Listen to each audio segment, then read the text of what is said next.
এফডিসির ২ নম্বর ফ্লোরে চলছে জাজ মাল্টিমিডিয়া ও এসকে মুভিজের যৌথ প্রযোজনার সিনেমা অঙ্গারের শুটিং। ওয়াজেদ আলী সুমনের পরিচালনায় শুটিংয়ে অংশ নিয়েছেন ভারতীয় অভিনেতা আশিস বিদ্যার্থী, ওম ও নবাগত নায়িকা জলি। শুটিং স্পট ঘুরে থাকছে আমাদের এবারের প্রতিবেদন। ২ সেপ্টেম্বর মহরতের পর ৩ সেপ্টেম্বর একই ফ্লোরে শুরু হয় অঙ্গারের শুটিং। রোমান্টিক অ্যাকশন ঘরানার এই সিনেমাটি পরিচালনা করছেন ওয়াজেদ আলী সুমন। আগুনে পুড়ে কয়লা যেমন অঙ্গার হয়ে যায় এই টাইপ আর কি। আমাদের গল্পের ধরনটাও এই টাইপেরই, কারণ এইখানে অনেক টানাপোড়ন, জ্বালা পোড়া সব কিছুই আছে।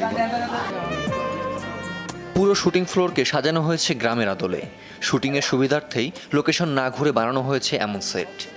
টানা শুটিং করে শেষ করা হবে অঙ্গারের কাজ। এরপর একটি আইটেম গানের শুটিংয়ের জন্য ইউনিট পাড়ি জমাবে কলকাতায়। আমরা একটা গানের জন্য শুধু যাব ইন্ডিয়ায়। এটা একটা আইটেম সং, ওইখানে কাজ করবে মেবি শুভশ্রী। সিনেমাটির একটি বিশেষ চরিত্রে অভিনয় করছেন ভারতীয় অভিনেতা আশিস বিদ্যার্থী। এই ক্যারেক্টারের কথা আমি আপনাকে বলবো না, কেন কি এটা সিক্রেট আমাদের ফিল্মের জন্য। এই ফিল্মে আমি একটা খুব টিপিক্যাল ক্যারেক্টার প্লে করছি, যেখানে আশা করি আপনারা আমার ম্যানারিজম আর আমার অ্যাকসেন্ট আর আমি যেইভাবে পারফর্ম করেছি, আশা করি কি আপনারা পছন্দ করবেন। অঙ্গার সিনেমার কেন্দ্রীয় চরিত্রে অভিনয় করছেন নবাগত জলি ও কলকাতার ওম। প্রথম সিনেমা নিয়ে জলি জানালেন তার মতামত। বলে যে কী করে বুঝাবো আমি নিজেও জানি না, বিকজ আমি আপনাদের ফার্স্ট ইয়ার থেকে অনেক দিন ধরে বলছিলাম এটা আমার ছোটোবেলা থেকে ড্রিম ছিল।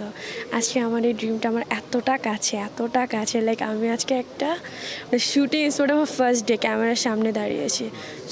সো হ্যাপি, মানে এটা কিছু বলে বোঝানো যাবে না। এই ক্যারেক্টার নাম হচ্ছে সখী। আমাদের গ্রামে কোনো শিক্ষিত কেউই নেই, এডুকেটেড গার্ল বলতে আমিই আছি। এর আগে বাংলাদেশের একটি সিনেমায় কাজ করেছেন ওম। অন্যদিকে এটি জলির প্রথম সিনেমা। তবে কেন সিনেমাটি দর্শক দেখবেন এমন প্রশ্নে নির্মাতা জানালেন, আমাদের এটা গল্পপ্রধান ছবি, আর্টিস্ট XYZ যে কেউ হলেই এটা কোনো সমস্যা ছিল না, কারণ গল্পটা এত স্ট্রং। শুটিং শেষে নতুন বছরে দুদেশে মুক্তি পাবে অঙ্গার। তারপর দর্শক আর বাণিজ্যিক সফলতাই বলে দিবেন নবাগত জলি পরবর্তীতে কতটুকু পথ পাড়ি দেবে। Kamrul Rifat, showbiz tonight.